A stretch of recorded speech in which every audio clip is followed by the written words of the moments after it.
বন্ধুরা আপনারা জানেন যে রক্তে যদি সুগার বেশি থাকে আমাদের বিভিন্ন ইনফেকশনের চান্স বাড়ে। সেরকম আমাদের পেচ্ছাপের সংক্রমণ ইউটিআইও যাদের সুগার আছে তাদের মধ্যে বেশি। আজ বলবো এমন একটা সুগার যা খেয়ে কিন্তু আপনি আবার এই বারবার যে ইউটিআই হচ্ছে সুগার রোগীদের এটা থেকে ভালো থাকতে পারেন।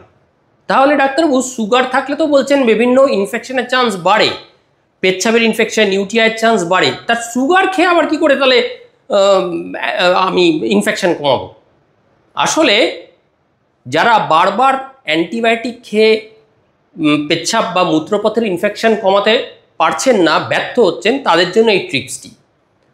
আজ আমরা যে সুগারের কথা বলবো এটা কিন্তু প্রচলিত চিনি বা নর্মাল সুগার না, এর নাম হচ্ছে ডি-ম্যানোজ সুগার।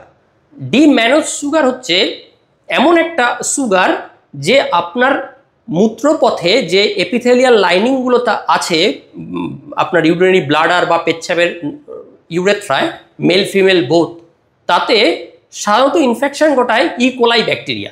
এই ইকোলাই ব্যাকটেরিয়া যে জায়গায় এপিথেলিয়াল লাইনিংয়ের যে জায়গায় গিয়ে ইকোলাই ব্যাকটেরিয়াটা এরকমভাবে অ্যাটাচড হয়, এই সুগারটা এই ডি-ম্যানোজ সুগারটা ওই ব্যাকটেরিয়াটাকে রিপ্লেস করে সে নিজে ওই জায়গায় অ্যাটাচড হয়ে যায় এবং যার ফলে আপনার ইউটিআই চান্সটা অনেকটা কমে যায়। এই ডি-ম্যানোজ সুগারটা যে এই প্রসিডিওরটা করে সেই জন্য এই সুগারটা কিন্তু আমাদের যারা মূত্রপথের সংক্রমণে বারবার ভুগছেন তাদের পক্ষে কিন্তু ভীষণ উপকারী। তাহলে ডাক্তারবাবু এটা কি কোনো ওষুধ? না, এটা না ওষুধ নয়, এটা একটা ন্যাচারাল সুগার। কিসে কিসে আছে? ব্লুবেরি, ক্যানবেরি, আপেল, এগুলোতে প্রচুর পরিমাণে কিন্তু ডি-ম্যানোজ সুগার আছে।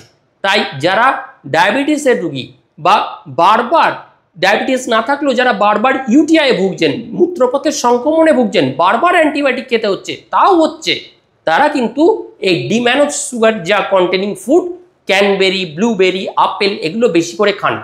ইনফেকশনের চান্স অনেকটা কমে যাবে, ওষুধ ছাড়াই অনেকটা ভালো থাকতে পারবেন।